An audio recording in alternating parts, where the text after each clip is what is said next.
تو زیارت پہ جانا یقیناً بہت اچھی بات ہے، بہتر ہے اور بہت زیادہ اجر و پاداش اور ثواب کا باعث ہے۔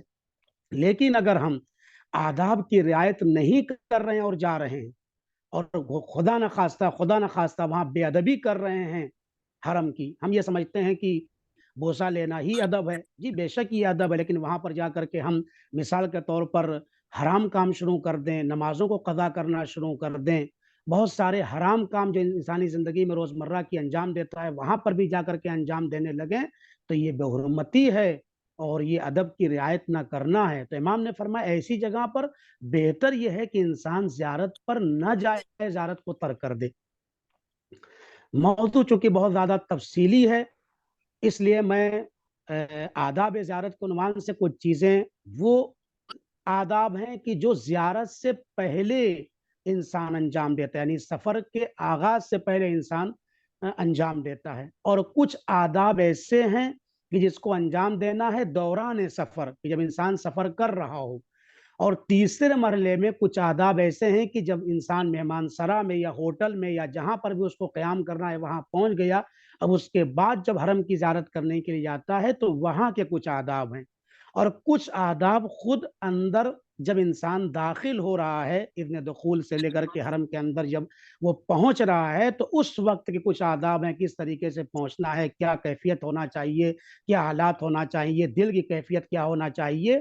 تو خود حرم کے اندر کچھ بہت سارے آداب ہیں زیارت کے، جو اس وقت زیارت کے انجام دیتے وقت انسان اور اس سے پہلے اس کے بعد حرم کے اندر انجام دیتا ہے، اور کچھ آداب زیارت ایسے ہیں کہ جو جب زیارت وہ کر لیتا ہے اور وہ ذریعہ حرم کو چھوڑنا چاہتا ہے تو اس وقت کے بہت سارے آداب ہیں، جن میں سے ایک ادب زیارت الوداع کا پڑھنا ہے، کیونکہ بہت سے لوگ زیارت الوداع اس لیے نہیں پڑھتے ہیں کہ ہم کو تو پھر آنا، ہم کیوں وداع کریں، جبکہ ان کو یہ نہیں پتا ہے کہ دعائے الوداع میں یا زیارت الوداع میں کیا بات کہی جا رہی ہے، کیا کہا جا رہا ہے۔ اصل دعا ہی ہے اصل وداع کی زیارت جو ہے کہ پروردگار مجھے دوبارہ اس حرم میں پلٹانے کی توفیق عطا فرما، مجھے پلٹنے کی توفیق عطا فرما، مجھے ایسا رزق دے تاکہ میں بار بار اس عظیم بارگاہوں پہ آؤں۔ اور کچھ ادب ایسے ہیں کہ جو زیارت کر کے پلٹنے کے بعد ہیں، انشاءاللہ مختصر میں جہاں تک ممکن ہوگا آپ کی خدمت میں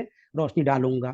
تو پہلی بات یہ زیارت کے معنی کیا ہیں؟ زیارت کے معنی جو ہیں وہ کنارہ کشی اختیار کرنا ہے، روح گردانی اختیار کرنا ہے، دنیا و مافیہا سے اپنے آپ کو الگ کر کے جس کی طرف جا رہا ہے ساری توجہات کو اس کی طرف مرکوز کرنا ہی اصل زیارت ہے۔ پھر اس کے دماغ میں اب کچھ اور نہیں ہو، صرف اس کا ملجا، اس کا ہم و غم، اس کی فکر اس کی طرف ہو جس کی طرف جا رہا ہے۔ یہاں پہ چار ورڈ استعمال ہوتے ہیں معمولاً۔ خود زیارت میں آپ دیکھیں ایک زائر ہوتا ہے اور ایک مزار ہوتا ہے اور ایک مزور ہوتا ہے اور خود ایک زیارت ہے۔ زائر جب نکل کر کے جس کی بارگاہ میں جاتا ہے تو جو شخصیت کی زیارت کرتا ہے اسے مزور کہتے ہیں، جو زائر زیارت کرنے والا شخص ہے اسے زائر کہتے ہیں، یعنی جو زیارت کے لیے جا رہا ہے وہ زائر ہے، جس کی زیارت کے لیے جا رہا ہے وہ مزور ہے، اور جس جگہ پہ وہ شخصیت آرام کر رہی ہے، دفن ہے، وہ مزار ہے، اور یہ پورے سسٹم کو زیارت کہتے ہیں۔ زیارت کی تعریف کیا ہے؟ حضور و زائر اندل مزور، بہت اہم نقطہ یہاں پر ہے، ہم غور کریں یہاں پر۔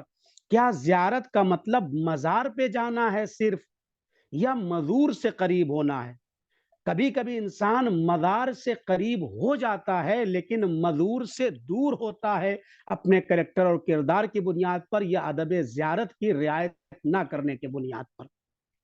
جتنا زیادہ ادب کی رعایت کرتے ہوئے ہم جائیں گے اتنا زیادہ خلوص، معنویت، اس کے اندر تواضع، انکساری اور خاکساری پیدا ہوگی، اور گریا و بکا آئے گا، چونکہ آنسو کا بھی آنا بہت سارے اسباب و علل ہیں اور رک جانا بھی اس کے اسباب و علل بہت سارے ہیں۔ لہٰذا یہاں پہ غور کرنے کی ضرورت ہے کہ ہم کون سے ایسے کام کر کے جائیں جس کی وجہ سے ہم صرف مزار سے قریب نہ ہوں بلکہ مزور سے، یعنی یوں کہا جائے صرف قبر سے قریب نہ ہو بلکہ صاحب قبر سے بھی ہم قریب ہو جائیں۔ یہ اہم زیارت ہے، یہ اصل زیارت ہے کہ ہم اپنے آپ کو